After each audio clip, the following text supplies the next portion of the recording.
네, 안녕하세요. 저는 김시권이라고 합니다. 자, 아시는 분들도 계시죠? 아는 분들 계시죠? 네. 어쨌든 제가 옛날에는 노인돌봄 기본 사업이었잖아요. 기본 사업이었을 때 제가 2016년도에 이 사업을 맡아서 한 1년 정도 했어요. 그 다음에 이제 김상희 팀장님이 이렇게 같이 했는데 어쨌든 그때 같이 했었던 분들도 몇 분 계시죠? 저랑 같이 하셨었던 분들 한번 손 한번 들어주세요. 네, 몇 분 계십니다. 오랫동안 남아주셔서 감사드립니다. 예. 어쨌든 요즘 이 코로나19 때문에 뭐 마음이 다 불편하시죠?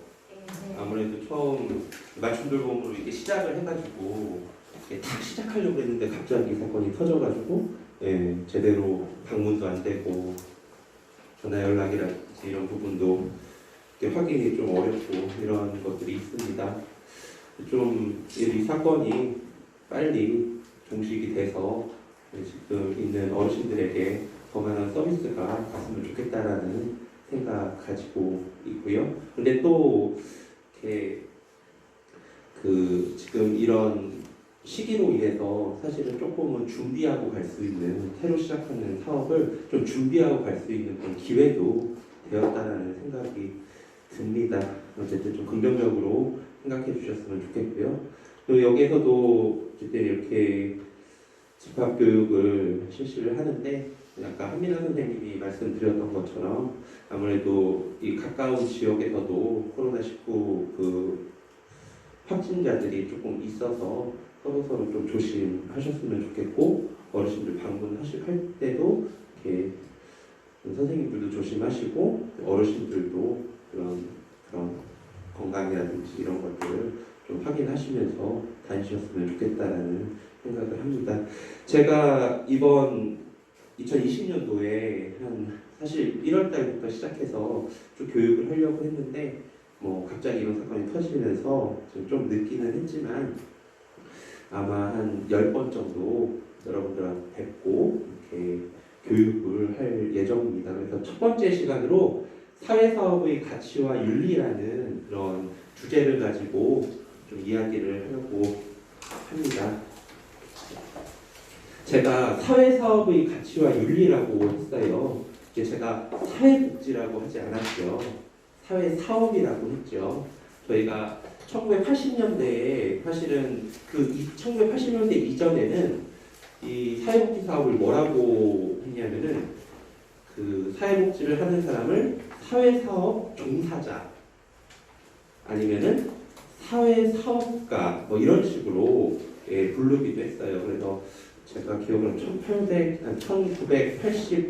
1985년인가 3년인가 정확한 기억은 안 나는데 그때부터 이제 법이 제정되면서 통칭해서 사회복지라고 명명을 했습니다. 그래서 사회복지사라고 해서 사실은 그냥 현상적으로 보면은 사회복지 자격증을 가지고 있는 사람, 그 자격증을 가지고 활동하는 그런 사람을 이야기하기도 하지만 저는 뭐 그렇게 보기보다는 사회복지에 종사하는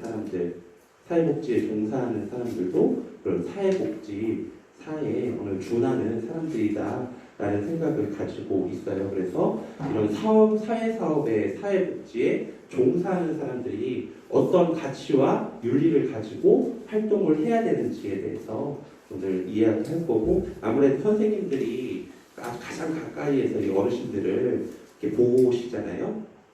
그런 부분에서 조금 더 접목해서 이야기를 하려고 합니다. 여기 밑에 보시면 사회사업이 중시하는 핵심 가치는 당사자의 자주성과 지역사회의 공생성입니다. 라고 했습니다. 사실은 오늘 할 이야기의 전부예요. 이 당사자의 자주성과 지역사회의 공생성입니다. 자주성은 뭘까요? 자주성은 내가 주인이 되는 삶이라는 거죠. 자주성은. 그렇죠? 타인에 의해서 살아가는 것들이 아니라 내가 중심이 되어서 살아가는 삶을 자주성이라고 하고, 공생성은 뭘까요? 더불어 같이 살아가는 그런 삶, 그걸 공생성이라고 합니다. 그래서 이 핵심 가치를 기억하시면서 한번 살펴보도록 하겠습니다. 사회복지사 윤리 강령인데요. 제가 이걸 넣으려고 하다가 안 넣으려고 하다가, 왜냐면은 좀 길어서 안 넣으려고 하다가, 어쨌든 공식적인 윤리 강령이기 때문에 제가 한 번은 읽어보고 갔으면 좋겠다라는 생각에서 넣어봤습니다. 제가 한번 읽어보겠습니다. 잘 안 보이실 거예요, 그렇죠? 사회복지사는 인본주의, 평등주의 사상에 기초하여 모든 인간의 존엄성과 가치를 존중하고 천부의 자유권과 생존권의 보장 활동에 헌신한다. 특히 사회적, 경제적 약자들의 편에 서서 사회 정의와 평등, 자유와 민주주의 가치를 실현하는 데 앞장선다. 또한 도움을 필요로 하는 사람들의 사회적 지위와 기능을 향상시키기 위해 저들과 함께 일하며 사회 제도 개선과 관련된 재반 활동에 주도적으로 참여한다. 사회복지사는 개인의 주체성과 자기 결정권을 보장하는 데 최선을 다하고 어떠한 여건에서도 개인이 부당하게 희생되는 일이 없도록 한다. 이러한 사명을 실천하기 위하여 전문적 지식과 기술을 개발하고 사회적 가치를 실현하는 전문가로서의 능력과 품위를 유지하기 위해 노력한다. 이에 우리는 클라이언트, 동료, 기관, 그리고 지역사회 및 전체 사회와 관련된 사회복지사의 행위와 활동을 판단, 평가하며 인도하는 윤리 기준을 다음과 같이 선언하고 이를 준수할 것을 다짐한다. 여기 보면은 이런 게 나오죠. 사회복지사는 개인의 주체성과 자기 결정권을 보장하는 데 최선을 다해야 합니다. 어떻게 여러분들이 만나는 어르신들에게 이런 주체성과 자기 결정권을 보장하려고 노력하시나요?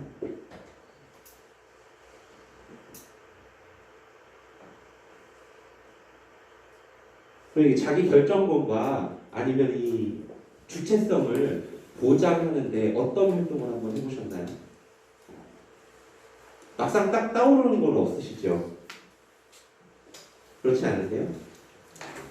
한번 지나가면서 우리가 어떤 것들을 해야 되는지 한번 살펴보도록 하겠습니다. 사회복지사 선서문도 있습니다. 이것도 한번 읽어보겠습니다. 사회복지사 선서문. 나는 모든 사람들이 인간다운 삶을 누릴 수 있도록 인간 존엄성과 사회 정의의 신념을 바탕으로 개인, 가족, 집단, 조직, 지역사회, 전체 사회와 함께한다. 나는 언제나 소외되고 고통받는 사람들의 편에 서서 저들의 인권과 권익을 지키며 사회의 불의와 부정을 거부하고 개인의 이익보다 공공의 이익을 앞세운다. 나는 사회복지사 윤리강령을 준수함으로써 도덕성과 책임성을 갖춘 사회복지사로 헌신한다. 나는 나의 자유의지에 따라 명예를 걸고 이를 엄숙하게 선서합니다. 이게 저희 한국 사회복지사 협회에서 이야기하는 사회복지 윤리 강령이고 사회복지사 선서입니다. 좀 사명감이 들으시나요? 어쨌든 저희 사회복지사 하는 사람들은 이런 윤리와 이런 선서를 하면서 이렇게 활동을 한다고 생각하시면 됩니다. 정말 중요한 이야기들을 하려고 하는데요. 우리가 사회복지사로 활동하면서 제가 가장 중요한 건 뭐라고 했나요? 클라이언트의 자주성과 지역사회의 공생성이라고 말씀드렸죠. 그거를 어떻게 이해하느냐를 이야기할 건데요. 어쨌든 여러분들 그 사회복지에는 아니면 장애인 복지에는 정상화라는 개념이 있어요. 이 정상화라는 개념이 뭐냐면은 이 보통 사람으로 살아간다는 이야기거든요. 내가 장애인이에요. 그래서 휠체어를 타고 다니는데 턱이 있어가지고 내가 휠체어를 끌고 어디 이동하는 게 굉장히 불편해요. 내가 장애인 휠체어를 끌고 다니는데 버스를 탈 수가 없어요. 이거는 이 장애인이 보통으로서의 삶을 살아갈 수 있는 건가요? 아니죠. 그렇죠. 약간 남들보다 특별한 삶을 살아가는 거죠. 조금은 불편한 삶을 살아가는 거죠. 그래서 정상화라는 이야기는 이런 사람들도 보통 정상인 사람들처럼 살 수 있게끔 누가 만들어줘야 될까요? 사회가 이런 사람들도 정상인처럼 살아갈 수 있게 만들어준다라는 의미가 정상화라는 그런 개념입니다. 그런 개념에서 이 전체적인 것들을 그런 개념에서 보시면 좋을 것 같아요. 그래서 사람다움, 사회다움이라는 것은 사람은 자기 삶의 주인으로 살아야 합니다. 그리고 사람들은 어울려 살아야 됩니다. 사람 사는 사회는 약자도 살만해야 되고 약자와 더불어 살아야 합니다. 이웃이 있고 인정이 있어야 합니다.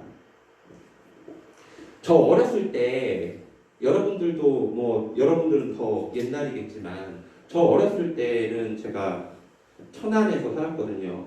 아주 그냥 그때 당시에는 좀 조그만 동네였는데 그 동네에서 이렇게 살 때는 그때 좀 팔 없으신 분들도 이렇게 돌아다니고 다리 없으신 분들도 좀 돌아다니고 동네에 조금 이상한 사람들도 돌아다녔어요. 그렇죠. 어떤 사람들 제가 기억나는 사람이 있는데 어떤 분은 항상 이 여름에도 이렇게 좀 두꺼운 옷을 입고 다니고 그리고 비도 안 오는데 우산을 쓰고 다니고 이 라디오를 하나 차고서 맨날 동네를 다 이게 돌아다녔었어요. 그냥 속된 말로 그때 당시 제가 그 주위 사람들이 이렇게 이야기하는 거는 동네 바보다 이렇게 이야기를 하면서 이렇게 다니는 분들이 조금 있었죠. 그런데 요즘 그런 분들이 있나요? 그런 분들 있어요? 요즘 동네에서 잘 못 보겠죠. 왜 못 보나요? 이분들이 옛날에는 있었는데 왜 지금은 없을까요? 네? 장소가 정해져서? 장소가 정해져서 그 장애인 청소가 정해졌다라는 게 어떤 거예요? 이게 옛날에는 그런 분들이 계셨는데 그런 분들이 다 시설로 입소하셨어요. 이제 정신보건 시설이라든지 아니면은 조금 요양병원이라든지 아니면 이런 시설로 다 들어가 버린 거죠. 지금 살아가는 사람들 그냥 일반적으로 그냥 살아가는 사람들에게는 그 사람들이 동네에서 좀 볼 수 없는 거죠. 그런데 이런 사회가 아주 좋고 행복한 사회일까요? 내가 보기에는 그냥 그런 사람도 안 보이니까 그냥 좋다 생각할 수 있지만 그 사람들 입장에서 어떨까요? 나는 이 사회에서 살아가지 못하는 사람인 거예요. 그렇죠. 우리가 아까 사회복지 선언문 했을 때 어때요?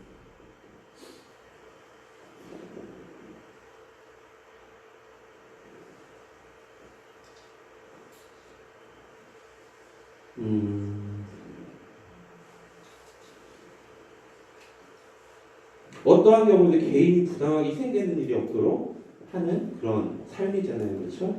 그런데 누구는 그냥 정상이라고 하기에는 좀 그렇지만 그냥 보통 사람으로 살아가는 데에 그냥 살아가고 그런데 다리 하나 없는 사람은 특별하게 살아가야 되는 거. 예. 이게 누구든 희생한 일이 없도록 하는 일일까요? 그런 건 아니죠. 그렇죠? 내가 지역사회에서 살아가는데 이런 사람도 있고 아주 위험한 사람이 해를 끼치는 그런 사람이 아니라고 하면은 좀 불편한 사람은 같이 살아가는 것들이 많은 거죠. 그렇죠? 그리고 그런 사람들이 누군가에게 도움을 받으면서 살아야 한다고 하면은 누군가가 도움을 줘야 될까요? 더 맞는 거. 이런 보편적인 삶, 보통의 삶을 살아간다고 하면은 아주 지역에 거동도 못하고 뭐 식사도 이렇게 제대로 할 수 없으신 분들이 지역에 계신다라고 하면은 누가 그분을 돌봐야 될까요? 지금은 누가 돌봐요? 요양보호사가 돌보죠. 요양보호사가 요양보호사가 돌보잖아요. 그런데 그런 사람이 그냥 이 보편적으로 살아가려고 하면 누가 돌봐야 되는 거예요? 첫 번째, 가족이 먼저 돌봐야죠. 그렇죠? 그런데 가족이 돌보지 않으면 어디에서 품어야 돼요? 지역사회에서 품어야 되는 것들이 맞는 거죠. 그게 사람다운 삶인 거예요. 그리고 사회다운 모습인 거죠. 맞나요? 사회사업의 개념입니다. 사회사업은 당사자와 지역사회가 복지를 이루고 더불어 살게 돕는 일이라는 거죠. 이해되시죠? 사회사업의 가치와 윤리입니다. 사회사업이 중시하는 핵심 가치는 당사자의 자주성과 지역사회의 공생성입니다. 사회사업 윤리는 당사자의 자주성과 지역사회의 공생성을 살려 돕는 것입니다. 적어도 해치지는 않는 것입니다. 라고 했습니다.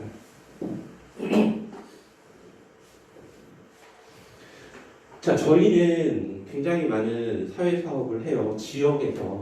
여러분들, 어르신들을 이렇게 보면은 어르신들이 살아가다가 뭐 배우자가 사망하시고 그럼 뭐라 그래요? 우리는 독거노인 이렇게 얘기를 하죠. 네. 독거노인은 보편적인 사람이에요? 아니면은 특별한 사람이에요? 보편적인 사람이에요? 특별한 사람이에요? 보통인 사람이에요? 특별한 사람이에요? 보통인 사람이죠. 그렇죠? 특별한 사람 아니죠. 예. 아니 제가 나이가 들어서 지금 좀 그렇지만 어쨌든 혼자 됐어요. 혼자 됐는데 누군가가 저 양반 독거노인이야? 라고 하면 나는 기분이 좋을까요? 안 좋을까요? 좋아요? 안 좋잖아요. 그렇죠. 가난한 사람 보통인 사람이에요? 아니면 특별한 사람이에요? 보통인 사람인 거예요. 특별한 사람은 장애인 보통인 사람이에요? 특별한 사람이에요? 보통인 사람이에요. 보통인 사람이 보통인 사람으로 살 수 있게끔 하는 일이 사회복지라고 할 수 있습니다. 그래서 여기서 얘기하는 것처럼 이런 우리는 당사자의 자주성과 지역사회 공생성을 살려 돕는 일이 사회사업인데 적어도 해치지는 않아야 된다고 하잖아요. 그렇죠? 제 옛날에 제가 들은 이야기인데 제 얘기 들으신 분도 있어요. 제가 감나무집 배나무집 할머니 이야기 들으신 분 뭐 여러 분 들으신 분들도 있고 여러 번 들으셨죠? 예, 제가 할 때마다 계속 이야기를 하는 건데 감나무집 할머니하고 배나무집 할머니가 있었어요. 그 감나무집 할머니는 뭐 한 70 초반이면 어때요? 젊어요? 아니면 나이 많이 들었어요? 젊죠? 어르신들 중에 좀 젊은 편이죠? 젊은 편이어가지고 다리도 좀 온전하고 읍내에도 왔다 갔다 하면서 이렇게 지냈어요. 배나무집 할머니는 좀 이렇게 다리도 좀 불편해가지고 보행보조기 의지해서 이렇게 이동할 수밖에 없고 또 이제 식사 이렇게 해 드시는 것들도 조금 불편했어요. 그렇지만 못 해 드시는 건 아니었죠. 두 분 다 혼자 되셔가지고 홀로 사셨고 여러 이렇게 마을에서는 조금 동떨어진 그런 지역에 이렇게 두 집이 같이 살고 있었어요. 그러면 두 집이 이렇게 같이 살고 있으니까 어떻게 해요? 서로 의지하면서 살았겠죠? 예, 서로 의지하면서 살았어요. 배나무집 할머니가 몸이 불편하면 감나무집 할머니가 이래저래 도와주기도 하고 배나무집 할머니랑 같이 동네 마실도 다니고 또 뭐 시래기 같은 것들이 있으면은 주워다가 같이 된장국도 끓여 먹고 이렇게 서로 의지하면서 배나무집 할머니에게는 내가 혼자서 이렇게 할 수 있는 것들이 많지 않으니까 감나무집 할머니가 얼마나 고맙겠어요. 그렇죠?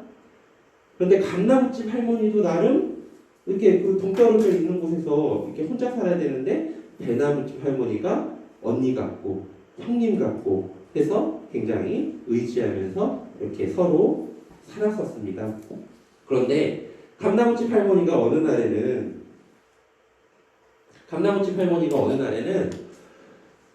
이 저기 막 읍내에 볼일이 있어가지고 갔다가 면사무소를 들렸어요. 면사무소를 들려가지고 이게 뭐 서류 같은 거 떼는데 거기 있는 그 사회복지사 공무원이 부르는 거예요. 야 할머니 잠깐만 일로 와보세요. 할머니 저기 그 같이 옆집 사시는 그 배나무집 할머니 있죠. 네. 그 배나무집 할머니고 다리도 불편하시고 뭐 혼자 사시고 뭐 이렇다면서요. 네. 그런데 저희 할머니 거기 그 지금 그 노인 일자리라는 걸 하는데 그거 이렇게 신청하면은 그 저기 몇 번만 이렇게 방문하시고 할머니 하시는 거 그대로 하시면 한 달에 27만 원 줘요. 예, 신청 좀 해보세요. 라고 권유를 해드렸어요. 그래가지고 그 할머니는 어유 얼마나 좋아요. 27만 원 준다는데 한 달에. 그래서 신청을 하고서 집에 돌아왔습니다. 그래서 노인 일자리를 시작을 한 거죠. 누구 대상으로? 배나무집 할머니 대상으로. 이 사업이 그 노인 일자리에 노노케어라고 하는 사업인데 그 노노케어 아니더라도 사실 여러분 사업하고도 연관성이 있는 내용입니다. 그래서 이제 감나무집 할머니랑 배나무집 할머니는 별다르게 이렇게 하고 있었는데 이게 어느 날인가 좀 배나무집 할머니가 좀 이상한 거예요. 감나무집 할머니가 생각하기에 배나무집 할머니가 어느 순간에 자기한테 막 일을 시키는 거예요. 청소도 해놔라, 빨래도 해놔라, 예, 국도 끓여놔라, 막 이렇게 얘기를 하니까 감나무집 할머니가 아니 이 형님이 왜 이렇게 나한테 이렇게 일을 시키지? 라고 하면서 마음이 좀 상했었어요. 어느 날인가 같이 이렇게 이야기를 하는데 배나무집 할머니가 그렇게 얘기하는 거예요. 거기 저기 동생 요거 나 우리 집에 뭐 왔다 갔다 하는 것 때문에 뭐 27만 원 받는다며. 응?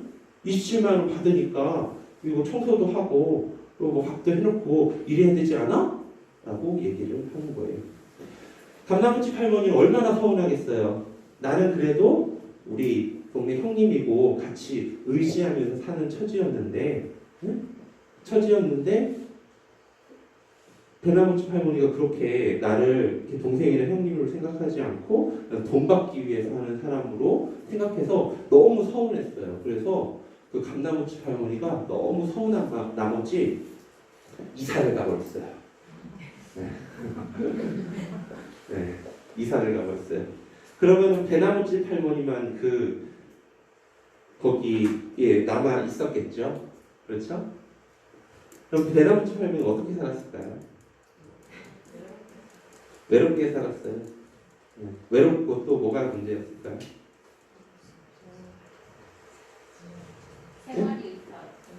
생활이 다 문제였어요. 맞아요. 생활도 문제였어요. 우선은 걸음걸이가 어려워가지고 읍내까지 가가지고 식료품을 사다 못 드셨어요. 그렇죠.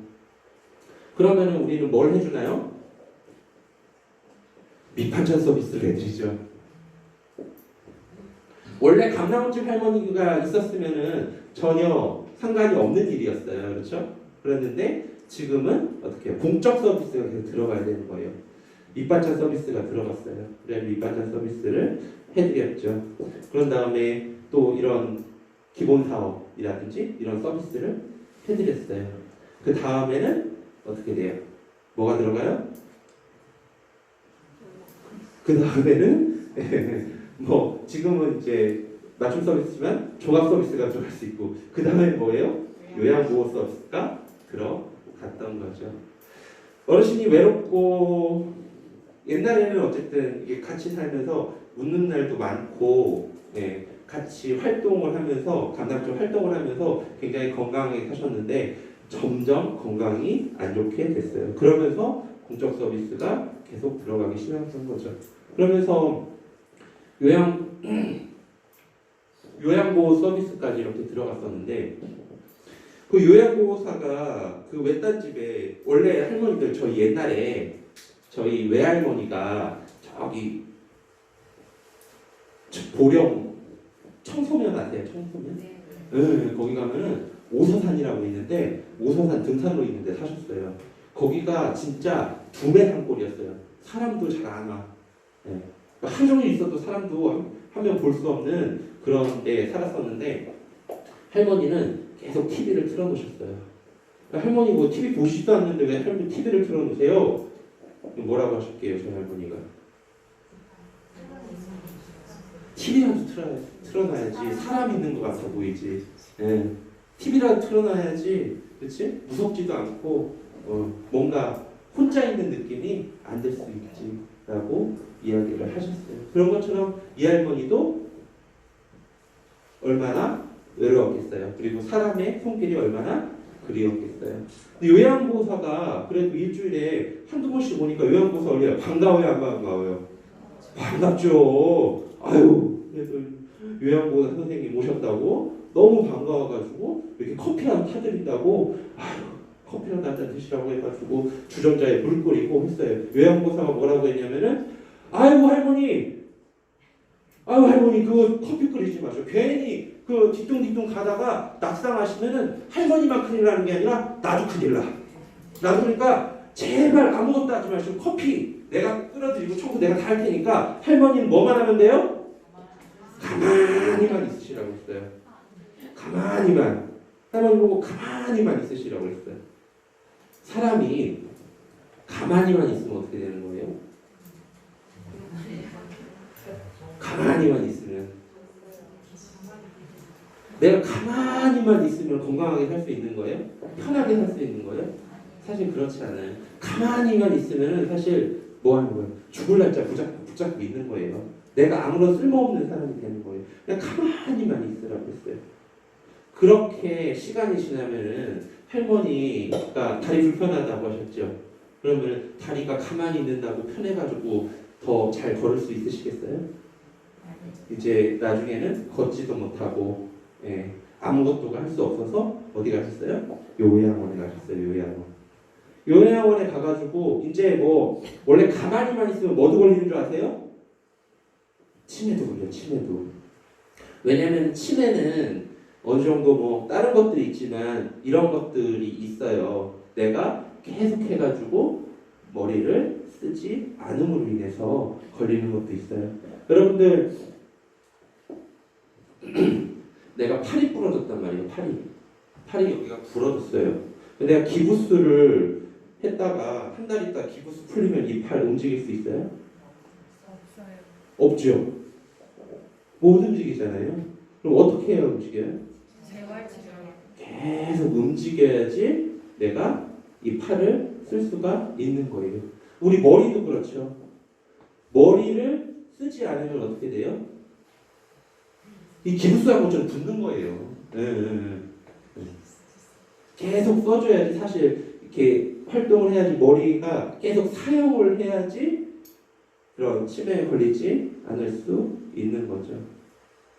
그런데 가만히만 있으라고 하니까 정말 가만히 있어서 이제 요양원에 가시게 되셨어요. 치매도 걸리셔가지고 요양원에 가시게 되셨는데 요양원에 가셔가지고 이렇게 누워만 있으니까 사회복지사가 그 요양원 사회복지사가 할머니한테 이래저래 어떻게 사셨어요? 뭐 오늘은 어떠세요? 이렇게 물어보다가 감나무집 할머니가 계속 혼잣말 하는 거예요. 배나무집 할머니가 계속 혼잣말 하는 거예요. 우리 감나무집 할머니 찾아달라고. 감나무집 할머니 찾아달라고. 그래가지고 사회복지사가 그래도 조금 괜찮았나 봐요. 동네 수소문을 해가지고 감나무집 할머니를 찾았어요. 이사 가는데 찾아가가지고 아니 여기 우리 요양원에 그 배나무집 할머니가 있는데 자꾸 감나무집 할머니를 찾는다. 근데 한 번만 와주시면 안 되냐라고 해가지고 감나무집 할머니가 예전에 반찬을 싸가지고 그 요양원에 갔더니 배나무집 할머니가 감나무집 할머니를 알아보면서 이렇게 얼싸하면서 아유 내가 자네랑 그렇게 시래기 있고 끓여가지고 먹었던 된장국이 얼마나 맛있었는지 모르네. 네.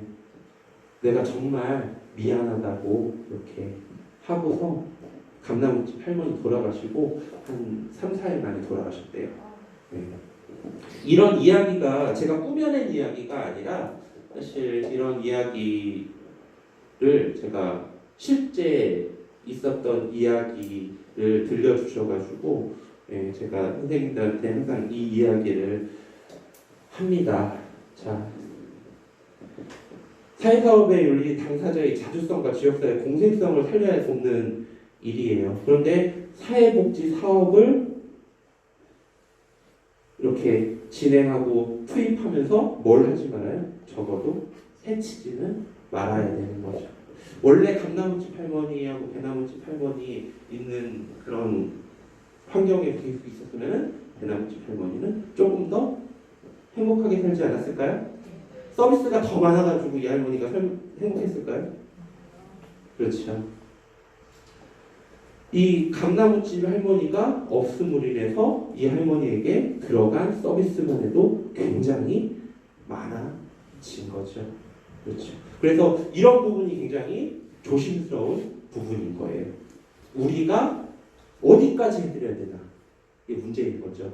내가 이런 공생성을 아니면 자주성을 이 어르신의 공생성과 자주성을 살리기 위해서 어디까지 내가 해야 되는지 복지 사업을 여러분들은 어디까지 해야지 이것들을 살릴 수 있는지에 대해서 고민을 해보셔야 되는 거예요. 맞나요?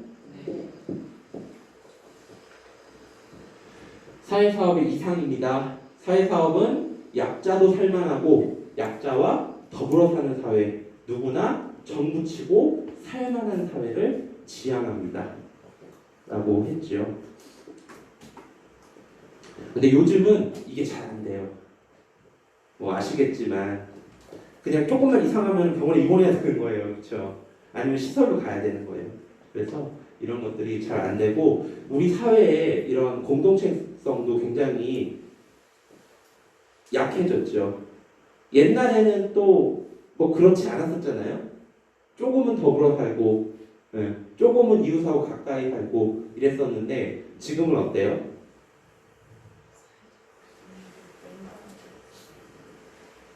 저 아파트 사는데 제 옆집에 누가 사는지는 알긴 아는데 그분하고 이야기 별로 해본 적 없어요. 평소에 인사만 하고 다니지. 근데 저는 이런데 다른 분들은 아예 옆집에 사는 사람들 누군지도 모르는 사람들도 많이 있죠. 그렇죠? 그런데 그래도 제가 생각하기에 그래도 서천군의 요 지역에서는 이런 것들이 조금 나아요. 그렇지 않나요? 서로에게 관심이 있고 아니면 좀 어려운 사람이 있으면 좀 도와주려고 하는 그런 마음들이 다른 지역보다 조금 더 있는 거죠. 그러면 우리는 그런 강점을 살려야 될까요? 아닐까요? 그런 강점을 살려야 되는 거예요. 여러분들이 활동하는 거에 그게 사실은 가장 중요한 포인트인 겁니다.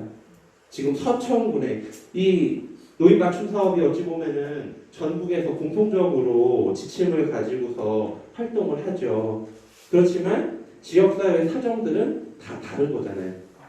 서울에는 영등포구에서 하는 노인 맞춤 서비스하고 우리 서천군 노인복지관의 서천군에서 하는 맞춤 서비스가 같으면 돼야 안 돼요? 안 되는 거죠. 그래서 여러분들이 최대한 지역에서 어떤 강점이 있는지 그리고 우리는 어떤 약점이 있는 건지 정확하게 파악을 해야 되는 거예요. 그래서 우리에 맞는 맞춤 돌봄 사업 이거를 찾아내야 되는 거죠. 그게 우리의 그 어르신들의 자주성과 공생성을 살리는 방법이고 또 누구나 정부치고 할 만한 사회를 만드는 것일 수 있겠죠. 그래서 우리의 이상입니다. 사회사업의 철학 보이지 않게 사회 속에서 흐르게 합니다. 바탕이 살게 합니다. 보편적이고 평범하게 살게 합니다. 사실 제가 이거 하면서도 이게 굉장히 어렵습니다. 평범하게 살게 합니다. 약자도 평범하게 살게 합니다. 장애인도 평범하게 살게 합니다. 정신이 이상한 사람도 평범하게 살게 합니다. 이런 사회를 만드는 게 우리의 철학이다라는 겁니다. 여러분들도 분명 마찬가지입니다. 사회사업의 주안점은 당사자와 지역사회의 생태, 당사자와 지역사회의 강점, 아까 이야기했죠? 당사자의 인간관계와 지역사회의 이웃관계를 특히 중점을 두어 살펴야 됩니다. 맞나요?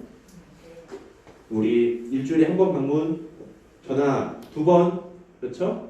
네네. 뭐 이런 사업들, 이게 우리 사업의 다는 아니잖아요, 그렇죠? 뭐 교육해야 되고, 이게 우리 사업의 다는 아닌 거예요.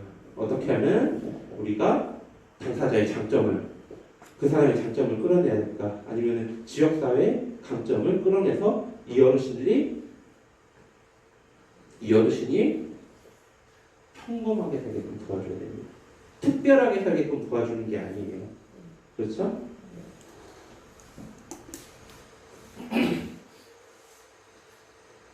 사회사업가는 주선하고 거들어주는 사람, 얻게 하고 주게 하는 사람, 발로 일하는 사람입니다. 라는 거예요. 사회사업가는 주선하고 거들어주는 사람이지, 그렇죠? 어르신에게 뭔가를 채워주는 사람이 아닌 거예요. 무슨 말인지 아시겠어요? 후원물품 가져다 나눠주는 사람이 아닌 거예요. 네. 무슨 말인지 아시죠? 지금부터 생태체계 얘기를 할 건데, 이런 전반적인 지금까지 얘기한 거는 제가 이야기할 것들의 핵심만 정리해서 한 거고요. 왜 이런 것들을, 이런 뭐 당사자 지역사에서 뭐 묻고 인사하고 감사합니다 이렇게 해야 되는지, 이것도 안 했네. 이렇게 해야 되는지, 왜 그렇게 해야 되는지 지금부터 잠깐 이야기하려고 합니다. 조금 어려울 수도 있는데, 엄마 원래 얘가 빨간색이어야 돼요. 근데 지금 프로젝트가 좀 이상해서 색깔이 하나도 안 나오는 상황이거든요. 요게 어찌 보면은 우리가 이야기하는 어르신, 대상 어르신, 당사자라고 해보겠습니다. 그리고 이거는 주변 사람인 거예요. 그래서 이 생태 체계는 환경 체계하고 당사자 체계로 나눕니다. 당사자 체계라는 거는 요 어르신을 얘기하는 거예요. 그리고 환경 체계는 요 어르신을 둘러싼 어떤 사람일까요? 뭐 요즘 그냥 어르신들 얘기하면 교회 목사님, 동네 대사님 목사님, 그리고 거기 동네 슈퍼 있으면 슈퍼마켓 아줌마, 내 옆집의 이웃, 동네 이장님, 노인 회장님, 뭐 부녀 회장님, 네 이런 사람들 있죠? 또 아니면 이 사람들 가족, 친지, 이 사람이 관계하는 사람, 이 사람들을 이제 환경이라고 보시면 되고, 이거는 이제 당사자라고 보면 됩니다. 그래서 우리 이런 체계에는, 생태체계에는 이런 생태체계, 이런 환경체계와 이런 당사자 체계로 나누고 있는데요. 자, 생태체계는 어떻게 하기를 바라는가? 당사자 체계는 어떻게 하기를 바라는가? 에서 보면은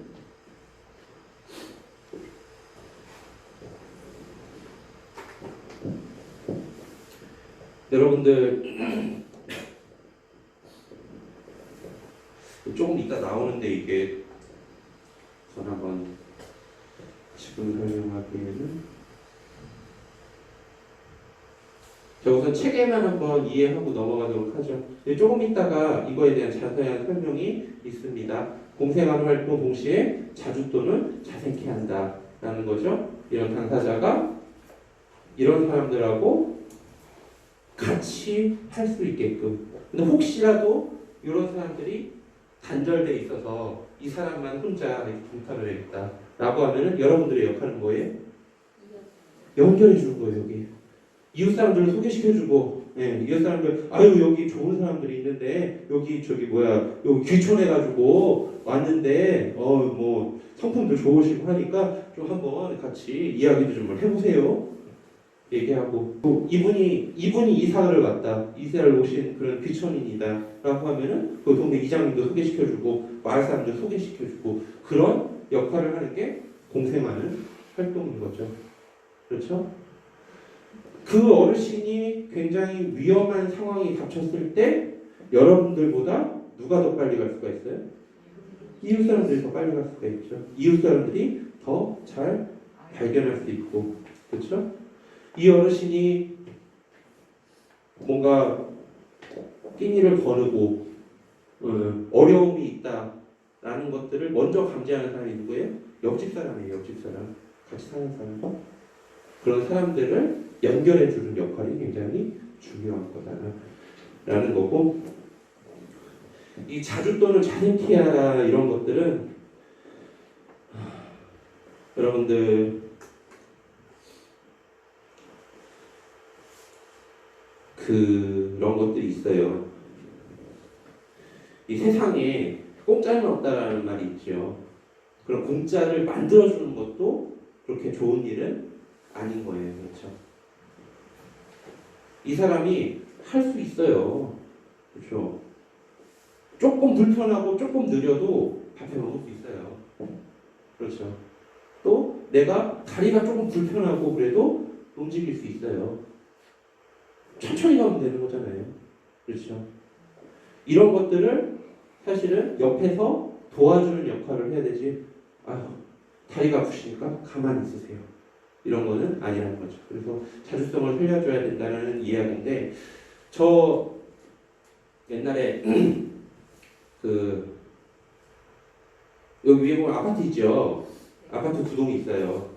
보금자리 아파트라고도 하는데 그 휴먼시 아파트, 이 종천면 휴먼시한 아파트라고도 하고 거기에 그 남자 어르신이 한번 살고 계셨어요. 남자 어르신이 한번 살고 계셨는데 그 남자 어르신들은 좀 뇌병변이 있고 약간 치매기도 있으세요. 옛날에 오토바이 타고 나가지고 좀 이렇게 뇌를 다치셔가지고 이렇게 걸으세요. 이렇게 뒤뚱뒤뚱 이렇게 걸으세요.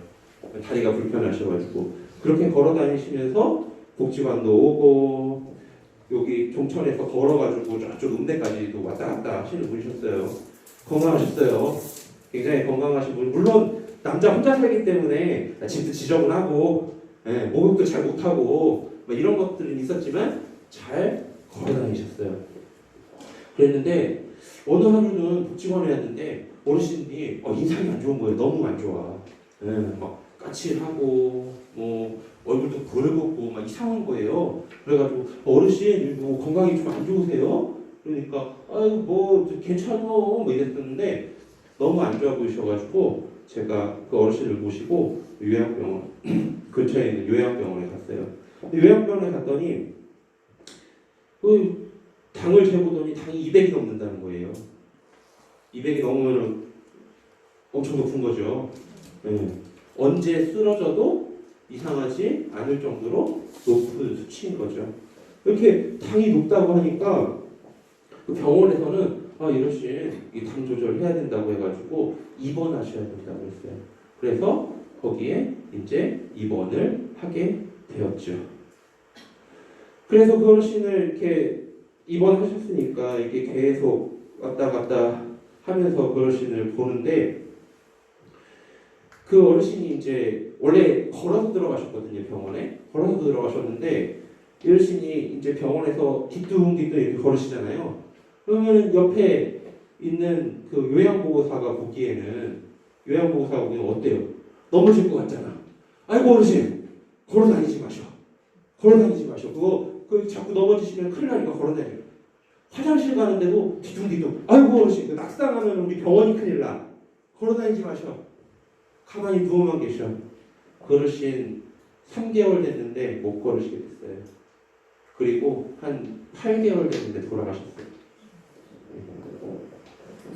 그런 것처럼 사실 밥숟가락 뜰 힘만 있어도 움직여야 되는 게 사람의 몸이에요. 우리뿐만 아니라 어르신들 다 마찬가지죠. 내가 손만 흔드는 일이 있어도 무슨 일이든 해야지 되는 거예요. 그래야 되는데 가만히만 있게 하면은 뭐를 해치는 거예요? 내 자주성과 공생성을 해치는 거예요. 나는 걷고 싶어. 그런데 왜 못 걷게 해? 내가 뒤뚱뒤뚱 걸어도 괜찮아. 뒤뚱뒤뚱 걸을 수 있어. 그럼 걷게 해줘야죠. 옆에서 도와주고 걸을 수 있게 해주고, 네. 화장실 혼자 가게 해주고, 그렇죠? 내가 일상생활을 할 수 있는 것들은 내가 할 수 있게 해줘야 되는 거죠. 여러분들은 어때요? 여러분들은 내가 나이 들어가지고 다리 불편하면은 누가 업고 다녔으면 좋겠어요? 아니면 내가 조금이라도 있는 힘을 가지고서 내가 걸어 다녔으면 좋겠어요? 내가 힘이 없고 막 이랬을 때 누군가 나를 씻겨줬으면 좋겠어요? 아니면 시간이 좀 걸리더라도 내가 씻는 게 좋겠어요? 네? 내가 씻는 게 좋죠. 네. 그럼 남이 나를 씻어주면 편하겠어요? 그런 거는 아니죠. 내가 할 수 있는 게 있으면 내가 최대한. 그런데 정말로 뭐 아무것도 못 움직이고 그러면은 그거는 어쩔 수 없는 경우겠지만, 그렇지 않은 경우는 어때요? 내가 할 수 있는 것들은 내가 해주는 게, 내가 해줄게 하는 게 사회복지고, 네, 자주성을 살려주는 일입니다. 그래서 사회사업이란 생태체계는 공생하도록, 당사자 체계는 자주 또는 자생하도록 해야 되는 겁니다. 비윤리적인 사회사업이란 어때요? 공생을 훼손하고 자주 또는 자생을 훼손시키는 사업이 비윤리적 사회복지인 거죠. 어르신이 가가지고 내가 바닥 청소 어르신이 할 수 있는데, 아유 어르신 내가 할게요. 이게 어찌 보면 내가 자원봉사라고 생각하면, 아무것도 모른다고 하면 이게 내가 올바른 행동이라고 생각할 수 있겠지만, 어르신들 입장에서 어르신들도 아이고 우리 집 청소해주고 좋네 이렇게 할 수 있겠지만, 정말로 우리가 생각하는 어르신들을 위한 거는 어떤 거예요? 자생하게 했습니다. 그런데 그 행동이, 내가 선의로 하는 행동이 어르신의 자주생을, 자생을 훼손시킬 수 있다는 거죠. 이런 것들을 항상 생각하시면서 하시면 좋겠습니다. 10분밖에 안 남았네요. 그렇죠? 3시부터 하셔야 되잖아요. 그러니까 10분만 하겠습니다. 그래서 생태체계는 당사자 체계와 환경체계로 나눠져 있습니다. 이 당사자 체계는 이 생물체계, 당사자 체계, 이거 지금 헷갈리시면 안 돼요. 생태체계는 자주 자생케 하는 당사자 체계가 있는 거고, 그리고 지역사회에 있는 환경체계가 있는 거예요. 그런데 이 당사자 체계는 두 가지가 있는데, 하나는 생물체계와 심리체계가 있습니다. 생물체계는 뭔가요? 먹고 사는 거 해결해 주는 겁니다. 네. 밥 없으면 밥 주고, 네. 집 없으면 집 주고, 옷 없으면 옷 주고, 뭐 이런 것들이 생물체계인 거죠. 생물체계만 해결하면 사람이 살 수 있나요? 안 되는 거죠. 그렇죠. 심리체계는 그 당사자의 그런 마음, 이라고 보시면 돼요. 그건 정신 상태라고 볼 수도 있고요. 여러 가지가 있습니다. 그래서 당사자 체계는 이렇게 있고, 환경 체계는 이 사람 체계와 사회적 체계가 있어요. 사람 체계 같은 경우는 뭐 이웃, 뭐 이장, 뭐 동네, 내가 아는 사람들, 친지, 뭐 이런 관계들을 이야기하는 거고, 사회적 체계 같은 경우는 그 어르신이 이제 복지관에 온다고 하면 복제가 하나의 사회인 거예요. 그리고 어디 소속되어 있는 뭐 기관, 단체, 뭐 이런 것들을 이야기하고 있는 겁니다. 그래서 아까 얘기했던 것처럼 이제 이게 환경 체계에 이제 이런 순이라는 사람이 있는데, 순이라는 사람이 있는데, 사람 체계는 조모, 조부, 어머니 이런 사람들이 있는 거죠. 사회적 체계에는 이제 건강센터라든지 뭐 집단이라든지 뭐 이런 것들이 있다는 것입니다. 그래서 이렇게 체계가 있습니다. 생태라는 게 좀 어려우시죠? 그렇죠? 생태라는 걸 아주 쉽게 얘기하면 뭐냐면요, 생태는 어찌 보면 사람 몸을 생각하면 되는 거예요. 사람 몸은 전부 다 뭔가 유기적인 연결을 통해서 움직이죠. 돌아가고 생활하죠. 그런데 뭐 하나가 약해. 그럼 어때요? 이 약한 곳에 요 몸이 전체가 에너지를 쏟죠. 여러분들 여기에 뭔가 손에 뭔가 상처가 났어요. 그러면은 이거를 고치기 위해서 모든 에너지가 이쪽에 집중해서 이거를 고치죠. 우리 몸 구조가 그렇게 되어 있죠. 그런 것처럼 이게 다 동떨어져서 이렇게 바라볼 수가 없다라는 거예요. 다 이게 유기적으로 하나로 연결되어 만들어진다. 이런 개념으로 바라보시면 될 것 같습니다.